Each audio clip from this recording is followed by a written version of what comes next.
Pemirsa, kode Jokowi soal penggabungan Koalisi Kebangkitan Indonesia Raya dan Koalisi Indonesia Bersatu sepertinya seolah gayung bersambut dengan wacana koalisi besar bernama Tim Jokowi. Namun penentuan Capres, Cawapres bakal jadi tantangan tersendiri dan banyaknya kepentingan yang perlu diakomodasi membuat koalisi besar ini dinilai syarat akan friksi. Kita akan langsung membahasnya bersama dengan narasumber yang sudah hadir bersama kita. Semuanya bergabung dari luar studio bersama dengan politisi PDI Perjuangan, Masinton Pasaribu. Selamat malam, Pak Masinton. Ya, selamat malam, Mbak. Juru bicara Prabowo Subianto sekaligus anggota Dewan Pembina Gerindra, Dhanil Anzar Simajuntak. Selamat malam, Pak Dhanil. Selamat malam, Mbak. Assalamualaikum. Waalaikumsalam. Dan kemudian juga Wakil Ketua Umum Partai Golkar, Pak Nurdin Halid. Selamat malam, Pak Nurdin. Dan pengamat politik Brin Siti Zuhro. Ibu Siti, selamat malam. Nampaknya masih ada gangguan hubungan sambungan dengan Pak Nurdin, tapi langsung saja kita mulai diskusinya. Saya ingin ke Pak Dhanil terlebih dahulu. Kalau melihat penjajakan pembentukan koalisi besar, rupanya masih terbentur sejumlah tantangan. Kita melihat PKB misalnya sebagai mitra koalisi Gerindra memandang belum ada urgensinya membangun koalisi besar. Kemudian juga P3 menyebutkan koalisi besar itu tidak akan terbentuk tanpa melibatkan PDIP. Jadi gimana nih? Pertama, Mbak, saya harus jelaskan kami lebih suka tidak menyebut ini sebagai upaya koalisi besar. Kenapa? Karena dalam pandangan Pak Prabowo dan Partai Gerindra tidak ada koalisi besar, yang ada adalah kerjasama bersama-sama, bergotong royong dengan seluruh kekuatan yang punya visi sama, yang punya common issues sama, kemudian bekerja sama menentukan langkah politik. Itu pertama. Kemudian kedua, Mbak, tidak ada proses politik yang mudah. Dan tidak ada juga proses politik yang tidak bisa diselesaikan melalui dialog-dialog. Karena terus terang negeri kita ini kan negara dialog, proses politik kita adalah proses dialog. Bahkan dulu pada masa pendirian Republik, proses dialog itu berlangsung dengan sangat keras, dengan berbagai keberagaman kepentingan dan latar belakang yang berbeda, tapi kemudian kita bisa menyelesaikan banyak hal. Termasuk Pancasila kita itu kan juga produk dialog, dan itu prosesnya panjang sekali. Nah, saya mau tarik dalam proses dialogis politik ini kan masih proses, dan tidak ada yang tidak mungkin, tapi yang jelas semuanya bisa dibicarakan, semuanya bisa diselesaikan melalui proses dialog, dan ini masih proses semuanya, dan Gerindra berkepentingan untuk mengajak semuanya bersama-sama yang punya visi sama, punya common issues sama, untuk kemudian bekerja sama dalam Pilpres 2024 nanti. Oke, baik. Bekerja sama tidak mau dikatakan koalisi besar, dikatakan sebagai kerjasama antar koalisi ya paling tidak ini kan. Politik, bahkan kami menyebutnya kerjasama kebangsaan, begitu. Kerjasama kebangsaan, baik. Oke, sudah sejauh mana penjajakan yang dilakukan? Seberapa serius sebenarnya kerjasama politik ini kemudian akan pertama yang harus dipahami adalah Gerindra sudah bekerja sama secara intens, bahkan sudah mengikat kerjasama itu bersama dengan PKB. Terakhir kemarin Pak Prabowo mewakili Gerindra, Pak Agus Muhaimin mewakili PKB sudah bertemu, saling update apa yang sudah dilakukan, apa yang belum dilakukan. Dan kami berkomitmen bersama-sama untuk mengajak semua pihak untuk bersama-sama merangkul banyak pihak menjelang 2024. Kenapa begitu? Karena dalam perspektif Pak Prabowo, tantangan ke depan kita ini geopolitik dan geostrategis kita, dunia global itu dinamikanya sangat tinggi. Oleh sebab itu dibutuhkan persatuan elit yang kompak di dalam negeri untuk menghadapi dinamika global yang sangat dinamis. Kalau kemudian kita bercerai-berai, kalau kemudian politik kita itu tidak menuju kompetisi yang mempersatukan, itu sangat berbahaya dalam menghadapi dinamika yang sangat dinamis. Dalam kompetisi itu harusnya ada lawan ya Pak Dhanil. Saya ingin ke Pak Masinton terlebih dahulu. Lawannya pasti selalu lawannya ada. Siapa Pak Dhanil? Tidak ada. Oke, baik, saya beralih ke Pak Masinton terlebih dahulu. Apa sebenarnya respon dari Ibu Mega soal kalau kita mendengar Jokowi yang disebut-sebut ya menginisiasi, tidak dikatakan sebagai koalisi besar, kerjasama kebangsaan katanya. Belakangan PDIP juga menyambut adanya koalisi besar tersebut dan siap menjadi tuan rumah, tapi dengan syarat capres harus dari PDIP. Bagaimana kalkulasinya Pak Masinton? Ya, jadi menarik tadi yang disampaikan oleh Bung Daniel ya. Kita keluar dari diksi koalisi itu. Ya. Artinya memang dalam terminologi ketatanegaraan kita dalam sistem presidensial itu tidak dikenal istilah koalisi maupun oposisi. Jadi begitupun dengan kami PDI Perjuangan ya, lalu sejak awal itu bahkan jauh sebelumnya ketika masih pada masa pemerintahan Pak SBY ya, PDI Perjuangan menyebut dirinya itu ya berada di luar pemerintah. Seperti itu. Nah, kemudian terkait dengan isu-isu yang sekarang, ya, bahwa bagaimana PDI Perjuangan tentu sebagai partai pemenang. Nah, tentu kami harus menyertakan standing kami dulu. Nah, posisi kami ya, tentu semua partai politik targetnya adalah, ya, apalagi kami bukan ini saya bicara bukan karena PDI Perjuangan sebagai pemenang secara jumawa, tidak ya. Tentu tiap partai punya standing. Tentu ya kami sebagai partai pemenang ya wajar untuk posisi kami itu untuk di RI 1 gitu ya. Nah, terkait dengan itu syarat kerjasama partai politik ini kan berjalan terus. Kerjasama antar partai politik, komunikasi. Pertama menyamakan idenya dulu nih, cara pandang bersama terhadap persoalan bangsa ini ke depan, baik secara nasional, tantangan secara nasional maupun secara global. Jadi penyamaan cara pandang ini yang masih dalam proses penjajakan. Kalau kemudian ketemu cara pandangnya, ya baru kemudian bisa dilakukan upaya-upaya kerjasama. Nah, ini kan sedang berproses berjalan di antara pimpinan partai, ya baik itu yang dilakukan oleh komunikasi Pak Sekjen, kemudian Mbak Puan, ya tentu atas arahan-arahan Ibu Megawati dan begitupun lainnya antar pimpinan partai politik. Oke, sebelum saya ke Bu Siti, saya ingin ke Pak Nurdin terlebih dahulu. Ini dalam konteks kita bicara soal koalisi besar yang kemudian istilah itu dikatakan bukan koalisi besar, tapi kerjasama besar gitu, atau kerjasama kebangsaan seperti yang disampaikan oleh Pak Daniel tadi. Kalau dari perspektifnya Golkar, melihatnya seperti apa? Kalau kita bicara siapa sih seharusnya leadernya ketika ada kerjasama besar atau ada koalisi besar, siapa yang sebenarnya pantas untuk memimpin? Pak Nurdin melihatnya seperti apa? Jadi begini, demokrasi Indonesia itu dibangun atas dasar multipartai. Oleh karena itu lobby-lobby, silaturahmi politik itu sangat penting dalam rangka kerjasama politik. Nah, jadi koalisi yang terbentuk itu adalah koalisi yang bukan lahir dari sebuah sistem pemerintahan, karena kita tidak mengenal yang namanya oposisi. Itu sistem kita sistem presidensial, tapi rasa parlementer kira-kira seperti itu.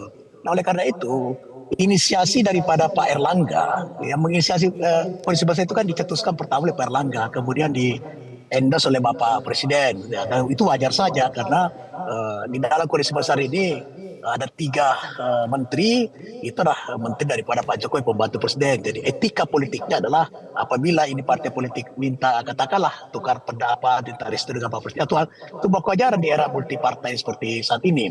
Nah, kalau tadi Pak Sinton, sahabat saya ini mengatakan bahwa masing-masing partai punya standing, punya sasaran, punya tujuan, tentu juga punya ambisi, itu wajar saja. Nah, oleh karena itu, karena satu-satunya partai yang memiliki golden ticket itu adalah PDIP. Dan PDIP tanpa koalisi pengusung ya. Jadi koalisi ada sekarang itu koalisi yang sangat situasional. Pertama ini koalisi hanya untuk mencari tiket dulu. Belum tentu nanti kalau koalisi ini misalnya kalah, belum tentu bisa nyatu lagi menjadi koalisi. Itu belum tentu. Contoh yang lalu, pemilihan presiden lalu misalnya PKS, PAN, Gerindra itu kan pendukung Pak Prabowo. Tapi begitu kalah, kemudian PAN, PKS, PAN dengan Gerindra bergabung dengan koalisi Pak Jokowi, PKS tidak. Nah, jadi koalisi yang sekarang ini hanya koalisi yang sangat situasional. Ini karena sebenarnya korban daripada parliamentary threshold. Kalau tidak ada presidential threshold, kalau tidak ada presidential threshold tidak seperti ini kejadiannya. Nah, oleh karena itu kalau Pak Masinton mengatakan bahwa PDIP ya tentu harusnya RI 1 karena pemenang. Itu wajar saja, itu normal. Oleh karena itu saya menyarankan kepada Mas Ito sampaikan ke PIBU, tidak usah berkoalisi, tidak usah masuk ke koalisi besar karena PDIP adalah memiliki golden ticket. Nah, sehingga tidak membuat kesulitan di dalam koalisi besar ini untuk menghadirkan daripada calon presidennya maupun calon wakil presidennya. Karena kalau koalisi Baik. besar ini terbentuk, insya Allah ini satu hal yang sangat bagus dan ini Iya. tidak sulit menentukan. Tinggal Oke. KIR Untuk mengurangi KIB friksi berunding, di dalam koalisi yang nanti akan terbentuk misalnya. gitu kurang lebih. Ya, Pak betul. Nurdin. Baik, saya ingin memberi tidak sulit lagi.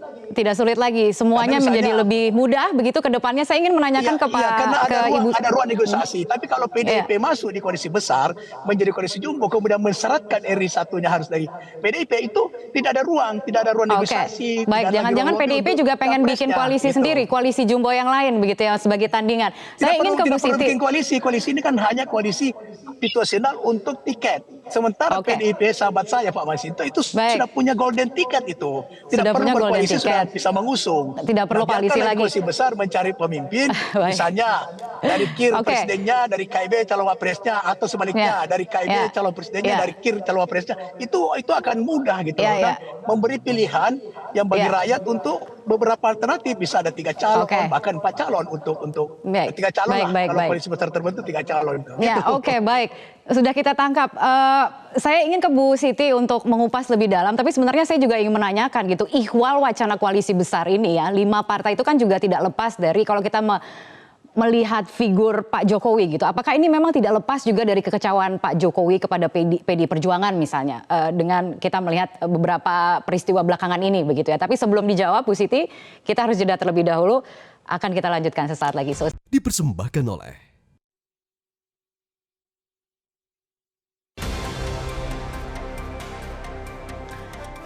Ya, Anda kembali bergabung bersama kami di Prime Time News. Langsung saja kami akan melanjutkan diskusi dengan beberapa narasumber yang sudah bergabung. Saya ingin ke Bu Siti Zuhro yang tadi belum kesempatan untuk memberikan analisanya nih. Tapi dari ihwalnya dulu soal koalisi besar ini, Bu. Apa sih sebenarnya urgensinya dari koalisi ini gitu kan? Kemudian juga kalau melihat dari apa yang sudah disampaikan tadi, paling tidak kita mendengar bahwa ini kan sebenarnya koalisi dibentuk untuk meraih tiket pencapresan gitu. Apakah betul seperti itu, Bu? Iya, apa yang terjadi dengan gerakan terakhir ya dari 5 partai itu menurut saya kan belum sampai final yang bisa disebut koalisi, baru bersama gitu ya, baru ketemu bersama dan berencana gitu ya, berencana antara KIB dan KIR itu disatukan. Jadi belum ada koalisi sebetulnya. Lah, tentu ini bisa kita maknai gitu ya, apa yang terjadi belakangan ini itu menunjukkan bahwa tidak sekedar karena PT tinggi gitu ya, atau ambang batas untuk pilpres itu tinggi, tapi juga didorong oleh satu yang kalau menurut saya ini adalah masa transisi bagi partai-partai untuk lebih memastikan diri dengan model-model baru. Jadi model lama itu biasa wait and see lama sekali. Jadi at the last minute gitu baru terjadi koalisi siapa capres cawapres. Selalu seperti itu. Itu dulu gitu. Oke. Tapi saat ini kayaknya nggak bisa. Jadi sesuatu harus sudah dirumuskan terukur, terformat kan gitu. Lah, karena tidak terbiasa seperti itu, maka ontrang-antring agak lama ini saat ini gitu. Dan kita bisa memahami tidak mudah banget gitu ya bagi partai-partai untuk menyelaraskan apa yang menjadi tentunya keinginan bersamanya tadi itu, menyamakan tentunya platformnya, ideologinya, lalu ke depannya, lalu siapa nanti capresnya, siapa cawapresnya, itu sangat tidak mudah. Dan antara KIB dan KIR kalau menurut saya belum dalam satu kesatuan yang padu, meskipun ada faktor Pak Jokowi. Dan kita tahu munculnya ini juga sangat kontekstual gitu ya. Jadi Indonesia itu khas sekali, politiknya itu sangat kontekstual. Jadi begitu ada konteks gitu ya. Mungkin apa yang disampaikan oleh Pak Jokowi dengan istilah bikin puyeng ya, sepak bola itu bikin puyeng gitu. Itu yang men-trigger katakan. Itu bagus ya. Jadi ada istilahnya itu ada dinamika dari koalisi itu, tapi ini belum final. Lah, sementara PDI Perjuangan yang kita baca sejak awal itu tidak mengenal kosakata koalisi, tidak mengenal kosakata yang Bu Megawati mengatakan itu adalah kerjasama, bukan koalisi, bukan oposisi kan gitu. Dan sejak awal memang kekhasan atau karakternya PDI Perjuangan adalah tidak selalu pertama kali untuk katakan melakukan koalisi ataupun mencapreskan, dan itu menjadi mungkin budaya politiknya gitu ya, tradisinya seperti itu. Mungkin ke depan itu tidak bisa lagi, jadi semuanya harus terukur memang gitu ya. Meskipun semuanya kembali kepada Ibu Ketua Umum gitulah. Ini saat ini yang lalu seolah-olah digadang-gadang, dan semakin kesini kelihatannya semakin tidak sabar gitu ya, karena butuh kepastian segera dan sebagainya tadi itu. Nah, idealnya untuk Indonesia menurut saya jangan diulang lagi dua pasangan calon. Karena bagaimanapun juga harus ada solusi gitu ya. Di Indonesia ini sudah ada lesson learned 2 kali pemilu dengan menghadirkan 2 pasangan calon, dan endingnya adalah tentunya ada keributan gitu ya, ada sengketa pemilu yang luar biasa gitu. Jadi menurut saya dengan sistem multipartai banyak itu sangat elok kalau ada dimunculkan ini, kalau sesuai dengan aspirasi tentunya gitu ya, masyarakat Indonesia lebih dari 2 pasangan calon lah gitu. Jadi itu aspirasi dari masyarakat Indonesia ya. Jadi sudah jelas dong ya artinya ya. Itu bisa bersatu. Iya. Oke, kalau kita tadi sempat dilihat di layar itu kan ada gitu. Kalau mungkin bisa ditampilkan kembali begitu ya, hitung-hitungannya di atas kertas lah ya. Kalau kemudian terjadi boleh ditampilkan lagi, ini adalah perolehan suara nasional yang telah diolah oleh redaksi Metro TV. Jika kemudian Koalisi Indonesia Bersatu bergabung, bekerja sama dengan Koalisi Kebangkitan Indonesia Raya, berarti akan memperoleh 49,39%, kemudian Koalisi Perubahan untuk Persatuan 25,03%, dan PDI Perjuangan 22,26%. Pak Masinton, bisa ditanggapi soal hitung-hitungan ini? Iya, nah kalau hitung-hitungan gitu kan secara syarat ya, secara threshold, presiden threshold ya cukup begitu ya, dari kalau digabung-gabungkan tadi itu. Tapi lagi-lagi kan persoalan partai A, partai B mengusung siapa hari ini kan itu belum ada yang jelas semua gitu ya. Nah itulah maka tadi yang Bu Siti juga sampaikan bahwa ini masih penjajakan semua. Nah tadi yang dimention oleh Pak Nurdin, Abang Anda saya, nah tentu bagi PDI Perjuangan ya, pertama itu selalu menyadari betul bahwa bangsa ini tidak bisa dibangun dengan sendiri-sendiri. Maka selalu PDI Perjuangan mengedepankan aspek politik kerjasama, gotong royong. Nah, membangun komunikasi politik terhadap seluruh elemen partai politik maupun organisasi di luar partai politik gitu. Nah, jadi bahwa membangun bangsa ini perlu bersama-sama. Nah, penjajakan komunikasi, silaturahmi politik dan lain-lain itu adalah bagian dari upaya untuk menyamakan ini frekuensi. Baik itu sudut pandang kita terhadap persoalan bangsa kita, tantangannya ke depan, kemudian bagaimana melanjutkan kesinambungan pembangunan yang sudah dimulai oleh Pak Jokowi. Nah ini kan harus dikomunikasikan terus-menerus gitu loh. Sebelum kita masuk kepada nanti dengan siapa dan siapa nanti calonnya gitu. Nah tidak bisa artinya lagi, bahwa katanya penjajakan ini kan tidak bisa seperti makan cabai langsung, ya udah kita gigit hari ini cabainya langsung terasa pedas. Ini kan tidak bisa menyamakan cara pandang, ini kan nggak bisa langsung. Tapi artinya PDIP membuka diri untuk bekerja sama ya.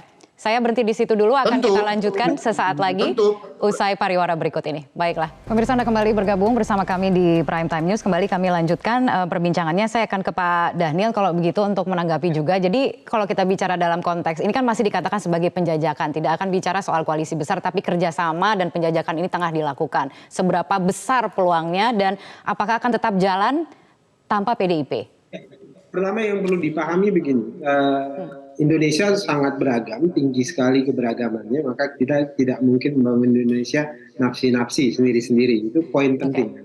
Kemudian kedua, proses silaturahim, proses kerjasama, kemudian bertemu, itu tidak selalu bermakna pasti membentuk satu kekuatan untuk bekerja sama, membentuk satu pasangan capres dan cawapres.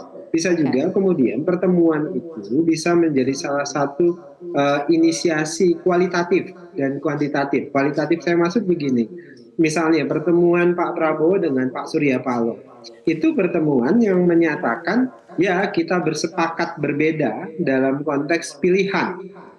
Ya, tapi kemudian kita bersepakat untuk menjaga persatuan. Kita bersepakat bahwasannya kompetisi yang kita hadapi di 2024 nanti itu adalah kompetisi yang mempersatukan.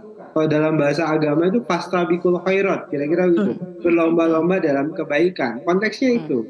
Nah, kalau kemudian pertemuan silaturahim kerjasama misalnya nanti koalisi banyak partai ini bertemu dengan PDIP misalnya bersepakat kemudian siapa yang jadi capres, siapa yang jadi cawapres, ya kemudian kita bekerja sama menghadapi 2024. Kalau kemudian tidak bersepakat, maka kita bekerja sama memastikan bahwasannya kompetisi kita itu harus dilakukan dengan sehat. Kompetisi kita harus dilakukan dengan memastikan menjaga core value kita. Nilai-nilai utama kita apa ya? Persatuan, Pancasila, NKRI dan sebagainya. Jadi Mbak jangan kemudian selalu diterjemahkan bahwasannya ketika kerjasama, ketika silaturahim itu dilakukan oleh para politisi itu terkait selalu tentang berbagi jabatan atau membentuk koalisi dalam tanda kutip. Ini bukan tapi berbagi jabatan, tapi menentukan capres dan cawapres, Pak Dhanil. Ya, itu sepakat? hal lain. Ketiga, nah masalah kerumitan komunikasi ini kan hal negosiasi yang bisa dilakukan. Misalnya sekarang PDIP bilang ya kami pantasnya jadi capres dong. Kami di Gerindra pun menyampaikan hal yang sama. Mbak, kalau buat Golkar dalam banyak proses dialog kita pasti nantinya ada episentrumnya, ada ada keseimbangan baru yang bisa terbentuk dan itu bisa dilakukan kalau kemudian komunikasi dilakukan dengan baik. Kemarin misalnya Pak Prabowo sudah bertemu dengan Mbak Puan dan sama-sama bersepakat ingin bertemu dan ngobrol lebih dalam dan kemudian nanti Pak Prabowo juga akan bertemu dengan Bu Megawati untuk bicara lebih dalam banyak hal. Jadi yang jelas kita ingin memastikan bagi Pak Prabowo di 2024 nanti tentu kompetisi itu harus sehat, kompetisi kita itu harus kompetitif, ya. Kemudian kompetisi kita itu adalah kompetisi yang mempersatukan, begitu. Ya, baik Pak Nurdin kalau begitu. Terakhir Pak Nurdin, keseimbangan baru itu akan terbentuk tidak? Seberapa besar peluangnya sebenarnya? Dan dari Golkar sendiri tadi saya menyambung dulu sampaikan Bu Martinto dengan Pak Daniel ya. Saya itu setuju bahwa negeri ini tidak bisa dibangun dengan nafsi-nafsi, tidak bisa sendiri, itu betul. Tapi sekarang sistem kita adalah sekarang ini yang terjadi bagaimana kita bisa mengusung seorang pemimpin. Nah, PDIP yang saya maksud, PDIP itu tidak bisa mengusung karena satu-satunya partai punya golden ticket. Pak Nurdin? Ya, baik. Nampaknya terputus gitu. Kalau begitu langsung disambung ke Bu Siti. Bu Siti, seberapa besar sih sebenarnya kemudian peluangnya begitu ya kalau kita melihat gitu ya dari sejumlah penjajakan yang tengah dilakukan oleh partai-partai ini? Pak Nurdin, mohon maaf suaranya agak terputus-putus Pak Nurdin. Silakan Bu Siti, mungkin jadi, bisa dilanjutkan. Karena begini, koalisi besar ini insya Allah akan terbentuk ya. Karena ada 2 calon presiden di sini potensial, ada 3 calon presiden potensial di sini. Ada Pak Erlangga, ada Pak Prabowo dan ada Caimin. Tapi ini jauh lebih mudah menciptakan kesepakatan untuk mengusung calon presiden dibanding kalau PDIP bergabung. Sementara PDIP sudah memenuhi syarat untuk mengusung itu. Sehingga harapan Ibu Sohra tadi bahwa 2 lebih 2 itu akan pasti terjadi. Tapi kalau terjadi koalisi jumbo, maka itu tidak akan terjadi dua capres, 2 calon. Itu pasti hanya dua tidak mungkin tercipta lebih dari 2. Hanya ada 2 yang terjadi gitu. Hanya akan 2 yang terjadi. Bu Siti, sebagai penutup silahkan. Iya, ini kalau betul ya nantinya kecenderungannya 5 partai itu akan betul-betul berkoalisi atau bekerja sama. Di situ kita tahu bahwa masing-masing atas nama partainya itu diberikan semacam apa ya, mandat dari Munas, mandat dari Kongres gitu ya, atau mandat dari muktamarnya itu adalah sebagai calon presiden, ketua umum partainya. Lah di situ ada 3 ketua umum partai yang 3-tiganya mendapatkan mandat untuk mencapreskan diri ya. Itu bagaimana komprominya nanti kan gitu ya. Nah, ini yang saya melihat alotnya itu pas akan berbicara ya, ketika berbicara nanti tentang capres cawapres Oke. itu. Lah, Ibu Sora, Oke. ini ya. Ibu Sora ini sampai saat ini KIB sangat solid, KIR juga sangat solid. Ini tinggal Nah, ini komunikasi siapa pertanyaannya capresnya, seberapa besar peluangnya untuk bisa cawapresnya. bersatu KIB gitu kan misalnya ya. capresnya, KIR Oke. cawapres atau Tambah sebaliknya. PDIP tambah solid. Ini lebih mudah. Baik.